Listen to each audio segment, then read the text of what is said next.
송취자 여러분 안녕하세요. 최근 뉴스를 정말 뜨겁게 달군 소식이죠. 세계 최대 자산운용사 바로 이 블랙록이 한국에 무려 수십조 원 규모의 투자를 계획 중이다. 이런 발표가 있었습니다. 이게 단순히 외국 자본 유치한다 이런 차원을 넘어서요. 우리나라 산업지형 자체를 바꿀 수도 있는 그런 거대한 움직임 아니냐 이런 분석이 많더라고요. 오늘 저희가 청취자께서 보내주신 자료들을 바탕으로 깊이 파고들 주제가 바로 이겁니다. 블랙록과 우리 정부 간의 협력 계획, 이름하여 아시아의 AI 수도 건설 프로젝트. 이 자료들을 보면요. 계획이 어떻게 시작됐는지 그 배경부터 또 핵심 내용은 뭔지 그리고 이 큰 흐름 속에서 어떤 산업, 어떤 기업들이 주목받고 있는지 아주 상세하게 분석하고 있습니다. 그래서 이번 시간을 통해서는요. 먼저 이 계획의 큰 그림을 좀 이해하고요. 그 다음에 인공지능, AI죠. 그리고 데이터 센터, 또 재생에너지 이 세 가지 핵심 축이 어떻게 서로 맞물려 돌아가는지 그 연결고리를 명확히 파악하는 걸 목표로 삼았습니다. 궁극적으로는 청취자께서 이 방대한 정보 속에서 가장 중요한 핵심 그리고 그 의미를 놓치지 않도록 저희가 좀 길잡이가 되어드릴게요. 자, 그럼 지금부터 본격적인 분석 한번 시작해볼까요? 이 이야기의 시작은 2025년 9월이었죠. 이재명 대통령 미국 방문 중에요. 그때 이제 과학기술정보통신부하고 블랙록 사이의 양해각서, MOU라고 하죠. 그게 체결됐습니다. 목표가 바로 아시아의 AI 수도, 영어로는 AI 캐피털 인 에이시아, 이걸 건설하겠다는 겁니다. 블랙록의 레리 핑크 회장하고 배경은 과기부 장관이 직접 서명했고 이 대통령도 그 자리에 함께 했다고 하죠. 발표에서는 그냥 대규모 투자 이렇게만 언급됐는데 정부나 업계에서는 이걸 보통 수십조 원 단위로 해석하더라고요. 정말 어마어마한 규모예요. 네, 맞습니다. 여기서 정말 흥미로운 지점은요. 이게 단순히 그냥 돈을 투자하는 걸 넘어서서 훨씬 더 큰 그림을 그리는 전략적 파트너십이라는 점이에요. 보내주신 자료를 보니까 이 계획이 마이크로소프트, 엔비디아, 심지어 일론 머스크의 XAI 같은 이런 글로벌 빅테크 기업들이 참여하는 AI 인프라 파트너십, AIP라고 부르더라고요. 이 파트너십의 일환으로 추진된다는 점을 아주 강조하고 있습니다. 그러니까 이 파트너십 자체가 거물급 선수들의 연합체다 이런 셈이죠. AIP, AI 인프라 파트너십이라. 그게 구체적으로 어떤 의미가 있는 건가요? 빅테크들이 왜 이렇게 뭉치는 거죠? 그게 지금 미중 기술 패권 경쟁이 굉장히 격화되고 있잖아요. 이런 상황 속에서 글로벌 빅테크 기업들은 중국을 대체할 수 있는 그러면서도 안정적이고 기술적으로 앞선 그런 아시아의 AI 허브를 좀 절실하게 찾고 있었어요. 그런데 한국을 보니까 세계 최고 수준의 반도체, 배터리 기술력 이미 가지고 있죠. 또 정치적으로 안정된 민주주의 국가죠. 그리고 현 정부도 AI 대전환 이걸 국정 최우선 과제로 삼을 만큼 굉장히 강력한 육성 의지를 보이고 있단 말이죠. 이 모든 조건을 딱 만족시키는 곳이 바로 한국이었던 겁니다. 그러니까 서방 기술 기업들 입장에서 보면 한국이 지정학적으로 아주 안전하고 매력적인 기술 안식처, 영어로 세이프 하버라고 하죠. 그런 곳으로 부상했다 이렇게 해석할 수 있습니다. 단순히 그냥 투자 유치를 넘어서 글로벌 기술 공급망이 재편되는 이 큰 흐름 속에서 한국의 역할이 중요해지고 있다. 이걸 보여주는 신호탄인 셈이죠. 그렇군요. 단순 투자가 아니라 글로벌 빅테크들의 어떤 전략적인 요충지로서 한국이 선택됐다. 이런 말씀이시네요. 그럼 이 수십조 원이라는 막대한 자금은 어떻게 투입이 되는 건가요? 한 번에 다 들어오는 건 아닐 테고. 네, 되게 한국에 이번 이루고자 아니고요. 단계적으로 진행될 예정입니다. 우선 초기 파일럿 투자로 한 수조 원 정도가 먼저 집행이 되고요. 이 초기 투자의 성과를 보고 괜찮다 싶으면 향후 한 5년에 걸쳐서 수십조 원 규모로 투자를 확대한다. 이런 계획입니다. 그럼 성과를 보고 결정하겠다? 그렇죠. 이 과정을 좀 효율적으로 관리하기 위해서 우리 정부하고 블랙록이 함께 참여하는 공동 태스크포스 TF가 구성됩니다. 이 TF가 이제 투자 포트폴리오 확정하는 것부터 실제 자금 집행까지 모든 과정을 총괄하는 말하자면 프로젝트의 중앙 관제탑 역할을 하게 되는 거죠. 그렇군요. 그 파일럿 투자가 정말 중요하겠네요, 그러면. 바로 그겁니다. 그 파일럿 투자의 성공 여부가 이번 프로젝트 전체의 향방을 가를 핵심 열쇠라고 할 수 있어요. 자료 분석을 보면 이 초기 투자가 단순히 그냥 여러 기업에 둘을 나눠주는 그런 방식은 아닐 가능성이 높다고 봐요. 오히려 특정 부지를 딱 선정해서 그곳에 대규모 재생에너지 발전단지랑 또 초거대 데이터 센터, 하이퍼스케일이라고 하죠. 이걸 함께 짓고 이 둘을 효율적으로 연결하는 새로운 전력망까지 구축하는 이른바 친환경 AI 데이터 센터 클러스터를 실제로 한번 만들어보는 그런 실증 사업의 성격을 띨 것으로 보입니다. 이 통합 모델이 성공적으로 작동한다, 이걸 증명해야 그 다음에 이어질 수십조 원의 대규모 투자에 대한 확신을 줄 수 있겠죠. 첫 단추를 정말 잘 꿰야 하는 그런 상황입니다. 친환경 AI 데이터 센터 클러스터라. 확실히 AI, 데이터 센터, 재생에너지 이 세 가지가 아주 긴밀하게 연결되어 있다는 느낌을 주네요. 실제로 이번 계획의 가장 중요한 특징 중 하나가 바로 이 세 요소를 따로 보지 않고 하나의 통합된 생태계로 보고 접근한다는 점이라고 하더라고요. 블랙록의 레리 핑크 회장도 AI 혁명과 탈탄소 전환은 반드시 함께 가야 할 운명이다, 이렇게 강조했을 정도니까요. 네, 이게 그냥 단순한 구호가 아니고요. 기술적으로나 경제적으로 볼 때 지극히 필연적인 결합입니다. 잘 아시겠지만 AI, 특히 그 대규모 언어 모델, LLM이라고 하죠. 이걸 학습시키고 운영하는 데는 정말 어마어마한 양의 전력이 소모돼요. 어느 정도냐면 일반 데이터 센터보다 수십 배는 더 필요할 정도죠. 실제로 데이터 센터 운영 비용에서 가장 큰 비중을 차지하는 게 바로 전기 요금입니다. 그렇죠. 전기 먹는 하마라는 별명도 있잖아요. 맞아요. 이 전력 먹는 하마, AI의 가장 큰 약점, 아킬레스건이 바로 이 전력 문제인데 이걸 해결할 수 있는 가장 확실하고 지속 가능한 방법이 뭘까요? 바로 저렴하고 안정적으로 대규모 전력을 공급할 수 있는 재생에너지인 거죠. 그러니까 AI를 돌리려면 전기가 엄청 필요한데 그 비싸고 불안정한 전기를 안정적이고 싸게 얻으려면 재생에너지가 필수다, 이 말씀이시군요. 정확합니다. 블랙록 입장에서는 단순히 그냥 AI 기술에 투자하는 걸 넘어서요. 미래 에너지원의 핵심이 될 이 재생에너지 자산을 미리 확보하려는 그런 전략적인 의도도 깔려 있다고 봐야 합니다. 이렇게 되면 변동성이 큰 화석연료 가격이나 또 점점 강화되는 ESG 규제 리스크로부터 자유로운 그런 미래 가치가 확실한 자산을 구축할 수 있게 되는 거죠. AI와 재생에너지는 서로를 필요로 하는 공생관계라고 볼 수 있습니다. 이 세 가지를 하나로 묶는 통합적인 접근 방식, 이게 결국 프로젝트 규모를 엄청나게 키우는 거군요. 단순히 반도체 칩이나 배터리, 통신 장비 이런 개별 부품 단위를 넘어서 재생에너지 발전소 짓고 또 생산된 전기 저장할 ESS 구축하고 이걸 데이터 센터까지 끌어올 송배 전망까지 새로 깔아야 하는, 그야말로 초대형 통합 인프라 프로젝트가 되는 셈이네요. 여기서 자료가 계속 강조하는 가장 중요한 병목 지정, 그게 바로 전력 인프라라고요. 네, 바로 그 지점입니다. AI 데이터 센터는 단순히 전기를 많이 먹는 걸 넘어서요. 24시간 365일 단 1초의 중단도 없이 안정적으로 전력을 공급받아야 해요. 업계 용어로는 5-9s라고 하는데 이게 99.999%의 가용성을 요구하는 거거든요. 거의 전력 공급이 끊기면 안 된다는 의미입니다. 그런데 태양광이나 풍력 같은 재생에너지는 어떻습니까? 해가 지거나 바람이 안 불면 발전량이 뚝 떨어지는 그 간헐성이라는 치명적인 약점이 있잖아요. 맞아요. 날씨에 따라서 발전량이 들쭉날쭉한데 그걸 어떻게 24시간 안정적으로 공급하죠? 그게 문제네요. 바로 그 간헐성을 극복하기 위한 기술들이 필수적인 겁니다. 생산된 전기를 미리 저장해 두었다가 필요할 때 꺼내 쓰는 대용량 에너지 저장 장치, ESS죠. 또 발전소에서 생산된 초고압 전기를 데이터 센터에서 쓸 수 있게 전압을 바꿔주는 초고압 변압기, 이 막대한 전기를 손실 없이 운반하는 고압 케이블, 그리고 이 모든 과정을 실시간으로 감시하고 제어하는 지능형 전력망 시스템까지. 이 모든 전력 인프라가 유기적으로 착착 연결되어야만 비로소 재생에너지가 안정적인 주력 전력원이 될 수 있는 거죠. 결론적으로 말씀드리면 이 전력 인프라를 구성하는 핵심 기술과 장비를 공급하는 기업들, 이 기업들이야말로 이번 블랙록 투자의 가장 직접적이고 확실한 1차 수혜주가 될 수밖에 없습니다. 가장 직접적이고 삽실하다. 네. 왜냐하면 이들 기술과 제품 없이는 프로젝트 자체가 시작조차 할 수 없기 때문이죠. 마치 그 19세기 미국 서부 개척 시대 골드러시 때 있잖아요. 금을 캐는 사람들한테 청바지와 곡괭이를 팔았던 회사들이 결국 가장 확실하게 돈을 벌었던 것과 같은 이치입니다.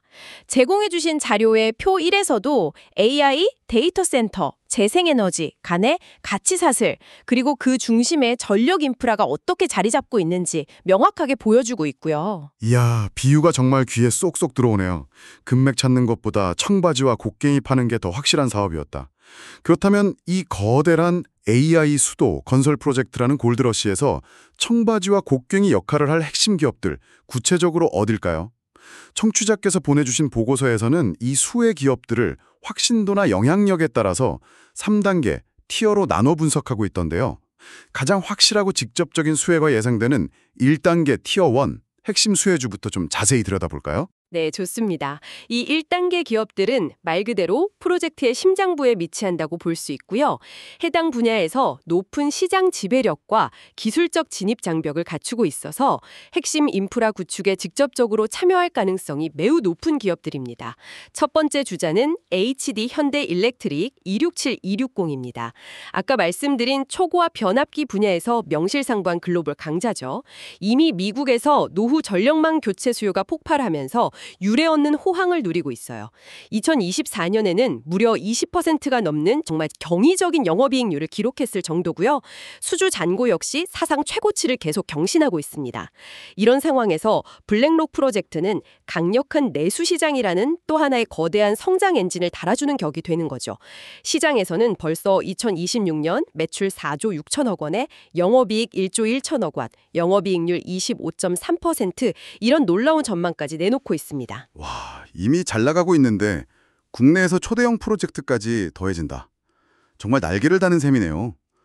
다음 기업은 어딘가요? 두 번째는 LS 일렉트릭 010120입니다. 이 회사는 데이터 센터 건물 내부로 전력을 안전하고 효율적으로 분배하는 배전 시스템 분야에서 국내 최강자입니다. 특히 북미 시장에서 이미 기술력을 확실히 인정받았다는 점이 중요해요. 일론 머스크의 XAI 데이터 센터 프로젝트에 핵심 부품을 공급한 이력이 있고요. 최근에는 또 640억 원 규모의 미국 AI 데이터 센터 전력망 구축 사업을 통째로 수주하기도 했습니다. 이런 레퍼런스를 바탕으로 국내 AI 데이터 센터 클러스터가 건설된다면 그 내부 배전 시스템 수요의 상당 부분을 LS 일렉트릭이 담당할 가능성이 매우 높다고 봅니다. 네, 북미에서 인정받았더니 더 믿음이 가네요. 세 번째는요? 세 번째 핵심 수혜주는 삼성 SDI 00640입니다. 재생에너지의 간헐성 문제를 해결하는 데 필수적인 에너지 저장 장치 ESS 분야의 글로벌 선두주자죠. 특히 최근 미국에서 AI 데이터 센터 건설 붐이 일면서 ESS 수요가 폭발적으로 증가하고 있거든요. 그러면서 삼성 SDI의 ESS 사업이 실적이 아주 가파르게 성장하면서 새로운 핵심 수익원으로 떠오르고 있습니다. 2024년 4분기에는 ESS 부문에서만 분기 최대 매출을 기록할 정도였고요. 국내 대규모 ESS 시장에서는 이미 76%라는 압도적인 점유율을 확보하고 있습니다. 그리고 컨테이너 형태로 ESS 시스템 전체를 제공하는 SBB, 삼성 배터리 박스 같은 혁신적인 제품을 내놓거나 또 가격 경쟁력과 안정성이 중요해지는 ESS 시장 트렌드에 맞춰서 LFP, 리튬 인산철 배터리 양산 준비를 마치는 등 시장 변화에 아주 발빠르게 대응하고 있어요. 아, LFP 배터리 얘기도 나오는군요. 가격 경쟁력이 중요해진다는 신호겠죠? 맞습니다. 이번 프로젝트는 삼성 SDI에게 가장 수익성이 높고 빠르게 성장하는 이 ESS 사업 부문에서 안정적이면서도 대규모인 내수 시장을 확보할 절호의 기회를 제공할 것으로 보입니다.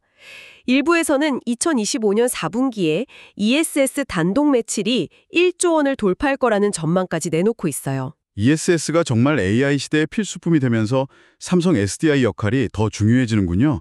자, 마지막 1단계 기업은 어디인가요? 마지막 1단계 주자는 대한전선 001440입니다. 발전소에서 생산된 막대한 전력을 데이터 센터까지 손실 없이 전달하는 에너지 고속도로 역할을 하는 거죠. 초고압 케이블과 해저 케이블 분야의 전통적인 강자입니다. 이 회사 역시 사상 최대 수주 잔고를 기록하면서 호황을 누리고 있는데요. 2025년 8월 말 기준으로 무려 3조 2,500억 원을 돌파했습니다. 특히 주목할 점은 앞으로 서해안에 대규모 해상 충역단지가 조성될 경우에 필수적인 해저 케이블 생산 능력을 확보하기 위해서 충남 당진에 1조 원이라는 막대한 자금을 투자해서 해저 케이블 2공장을 짓고 있다는 사실입니다. 블랙록 프로젝트가 본격화되면 이 신규 공장이 핵심적인 역할을 수행하게 될 것으로 기대됩니다. 네 곳 모두 각 분야에서 정말 압도적인 기술력과 시장 지위를 가진 핵심적인 역할을 할 기업들이라는 생각이 듭니다. 이들이 이제 프로젝트의 뼈대를 세우는 역할을 한다면 그 다음 단계, 즉 2단계에 속하는 부차적 수혜주들은 어떤 기업들이 있을까요? 1단계만큼 직접적이진 않지만 그래도 상당한 수혜가 예상된다, 이렇게 설명되어 있던데요. 네, 맞습니다. 2단계 기업들은 프로젝트로부터 상당한 혜택을 받을 것으로 기대되지만 1단계 기업들보다는 수혜의 직접성이 조금 떨어지거나 혹은 해당 시장 내 경쟁이 더 치열할 수 있는 그런 기업들입니다. 먼저 SK하이닉스를 들 수 있겠죠? AI 연산의 필수적인 HBM, 고대역폭 메모리 시장의 선두주자잖아요. 2025년 2분기 기준으로 62%라는 높은 점유율을 기록했고 AI 데이터 센터 건설은 곧 HBM 수요 증가로 직결되기 때문에 직접적인 수혜는 확실합니다. 그렇죠. HBM은 정말 핵심이니까요. 네, 다만 워낙 시장의 주목을 많이 받고 있어서 주가에는 이미 이런 기대감이 상당 부분 반영되어 있을 가능성도 좀 고려해야 한다, 이런 분석입니다. 그렇군요. 또 어떤 기업이 있죠? 다음으로 CS윈드 1161 고민은 세계 1위 풍력타워 제조업체입니다. 국내 대규모 해상풍력단지가 조성된다면 당연히 수혜를 입겠지만 이 회사는 이미 미국 IRA, 인플레이션 감축법 수혜 등으로 글로벌 시장에서 더 큰 기회를 보고 있기 때문에 국내 프로젝트의 영향력은 상대적으로 좀 제한적일 수 있다, 이런 시각도 있습니다. SK 이테닉스라는 회사도 흥미로운데요. 태양광 풍력발전소 부지 개발부터 건설, 그리고 ESS 연계까지 대규모 신재생에너지 프로젝트 개발 경험과 약 3기가와트에 달하는 탄탄한 파이프라인을 보유하고 있어요. 아, 개발사, 디벨로퍼군요. 네. 그래서 블랙록 프로젝트의 개발사 파트너로 선정될 유력한 후보 중 하나로 꼽힙니다. 만약 파트너로 선정된다면 기업 가치가 크게 재평가될 수 있겠지만 아직 수주 여부가 확정되지 않은 불확실성은 존재합니다. 마지막 2단계 기업은 삼성전자 005930입니다. HBM 시장에서 SK하이닉스를 빠르게 추격하고 있고 최근에 HBM3 수율 안정화 소식도 있었죠. 또 AI 칩을 생산하는 파운드리 사업도 하고 있기 때문에 분명 수혜를 입을 겁니다. 네, 삼성전자도 당연히 관련이 있겠죠. 그렇죠. 하지만 워낙 회사 전체 규모가 거대하다 보니까 이 프로젝트 하나가 삼성전자 전체 실적에 미치는 영향력은 다른 기업들에 비해서는 상대적으로 좀 희석될 수 있다, 이런 점은 감안해야 합니다. 알겠습니다. 자, 그럼 이제 마지막 3단계 기업들을 살펴보죠. 여기는 장기적인 관점에서 접근하거나 특정 틈새 시장에서 독보적인 기술력을 가진 기업들이라고 하셨죠. 네, 맞습니다. 이 그룹은 1, 2단계 기업들보다는 리스크가 다소 높을 수 있지만 성공할 경우에는 잠재적인 수익률은 더 클 수도 있는 소위 하이리스크, 하이리턴의 특징을 가진다고 볼 수 있습니다. 대표적인 예가 이수페타시스 007660입니다. AI 가속기, GPU 같은 데 들어가는 초고다층 기판, MLB라고 하죠. 이 분야에서 세계 최고 수준의 기술력을 인정받고 있는 회사예요. 엔비디아, 구글 같은 글로벌 빅테크 기업들을 주요 고객사로 확보하고 있죠. 따라서 이 기업에 투자하는 것은 특정 프로젝트의 성공 여부를 넘어서 국내외 AI 하드웨어 생태계 전체의 성장에 투자하는 효과적인 방법 중 하나로 평가받습니다. 참고로 국내 AI 칩 설계 회사인 퓨리어사 AI가 최근 메타로부터 1조 원 규모의 인수 제안을 받았는데 거절했다는 소식이 있었잖아요. 이게 국내 AI 반도체 생태계가 가진 잠재력을 보여주는 아주 흥미로운 사례라고 할 수 있겠죠. 퓨리오사 AI 사례는 정말 인상적이네요. 우리 기술력에 대한 자신감이 느껴집니다. 3단계의 또 다른 기업들은 어떤 곳들이 있나요? 해적 케이블 분야에서 LS 마렌 솔루션 060370을 주목할 필요가 있습니다. 아까 대한전선이 케이블 제조의 강자라면 LS 마린 솔루션은 만들어진 해적 케이블을 바다 밑에 실제로 설치하는, 즉 포설하는 분야에서 국내 독점적인 사업자입니다. 해상풍력 프로젝트가 추진되려면 반드시 이 회사의 기술과 선박이 필요하죠. 이미 연간 매출액의 5배에 달하는 막대한 규모의 수주 잔고를 확보하고 있어서 앞으로 성장에 대한 가시성이 매우 높습니다. 아, 설치는 또 다른 영역이군요. 네. 그리고 데이터 센터의 안정적인 운영을 위한 숨은 공신이죠. 바로 비상발전기 분야의 강자인 GNC 에너지 119850도 있습니다. 이 회사는 국내 데이터 센터 비상발전기 시장에서 점유율 1위를 차지하고 있는 강소 기업이에요. AI 데이터 센터는 일반 데이터 센터보다 훨씬 더 높은 전력 안정성을 요구하기 때문에 비상발전 시스템의 중요성도 더욱 커질 수밖에 없습니다. 데이터 센터 증설 붐에 따라서 꾸준하고 안정적인 성장이 기대되는 기업이죠. 마지막으로 자료에서는 데이터 센터 내부의 데이터 전송량이 폭증하면서 광케이블 수요도 함께 늘어날 것으로 보고 대한광통신 010-170 역시 잠재적인 수혜 기업으로 언급하고 있습니다. 와, 정말 다양한 기업들이 이 거대한 프로젝트와 연결되어 있군요. 1단계 핵심 인프라 기업부터 2단계 주요 부품 및 개발사, 그리고 3단계 특화 기술 기업까지. 자, 이렇게 상세한 기업 분석까지 들어봤는데요. 이 모든 정보가 오늘 이 방송을 듣고 계신 청취자께는 궁극적으로 어떤 의미를 가질까요? 단순히 뭐 어떤 기업 주가가 오를 거다 내릴 거다 이런 전망을 넘어서는 더 큰 시사점이 있을 것 같은데요. 맞습니다. 이건 개별 기업의 투자 매력도를 따지는 문제를 넘어서는 이야기입니다. 청취자께서 주목하셔야 할 부분은 지금 우리가 목격하고 있는 이 흐름이 글로벌 기술 트렌드, 그러니까 AI 혁명이나 탈탄소 전환 같은 거죠. 그리고 또 지정학적 역학관계, 미중 경쟁이나 공급망 재편 같은 거요. 이런 것들이 절묘하게 맞물리면서 한국이라는 국가의 산업 구조 자체가 근본적으로 변화할 수 있는 가능성을 시사한다는 점입니다. 우리가 반도체 강국을 넘어서 AI와 친환경 에너지라는 미래 산업의 새로운 강자로 발돋움할 수 있는 그런 중대한 기회이자 변곡점이 될 수도 있다는 거죠. 산업 구조의 근본적인 변화 가능성이라 정말 거시적인 관점이네요. 하지만 이렇게 장밋빛 전망만 있는 것은 아니겠죠. 보고서에서도 여러 가지 위험 요인들을 지적하고 있던데요. 그렇습니다. 모든 대규모 프로젝트에는 항상 불확실성이 따르기 마련이죠. 이 프로젝트가 성공적으로 이행된다면 관련 기업들은 분명 장기적인 구조적 성장 사이클에 올라탈 수 있겠지만 동시에 몇 가지 중요한 리스크 요인들도 반드시 고려해야 합니다. 보고서에서 지적하는 주요 리스크는 크게 4가지로 볼 수 있습니다. 첫째는 실행 리스크, execution 리스크입니다. MOU라는 게 법적 구속력이 있는 계약은 아니거든요. 그래서 향후 공동 TF 논의 과정에서 세부 조건 조율이 지연되거나 틀어질 수도 있습니다. 또 대규모 부지 확보나 전력망 건설 과정에서 예상치 못한 규제 문제나 주민 반대 같은 데 부딪힐 가능성도 배제할 수 없고요. MOU는 약속일 뿐 계약은 아니니까요? 그렇죠. 둘째는 거시경제 리스크, 매크로 이코노믹 리스크입니다. 만약 글로벌 경기가 예상보다 심각한 침체 국면에 빠진다면 블락록 같은 투자기관들도 투자 규모를 축소하거나 집행 시기를 늦출 수 있습니다. 수십조 원이라는 천문학적인 투자 계획은 결국 세계 경제 상황과 무관할 수 없죠. 네, 경기가 안 좋으면 투자도 위축될 수 있겠네요. 셋째는 경쟁 리스크, 컴피티션 리스크입니다. 초고압 변압기 시장에는 ABB나 지멘스 같은 강력한 글로벌 경쟁자들이 있고요. 다른 분야들 역시 경쟁이 심화될 수 있습니다. 국내 기업들이 기술력과 가격 경쟁력을 계속 유지하면서 수주 경쟁에서 우위를 점할 수 있을지는 지켜봐야 합니다. 마지막으로 기술 리스크, 테크놀로지 리스크입니다. AI 기술도 그렇고 재생에너지나 ESS 기술도 지금 이 순간에도 정말 눈부신 속도로 발전하고 있거든요. 현재 확보한 기술적 우위가 미래에도 계속 유효하리라는 보장은 없습니다.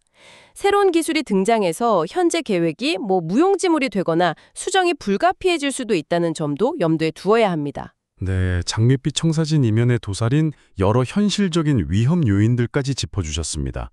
결국 기회와 리스크가 공존하는 상황이군요. 자, 오늘 블랙록의 아시아 AI 수도 구상에 대해 정말 깊이 파고들어봤습니다.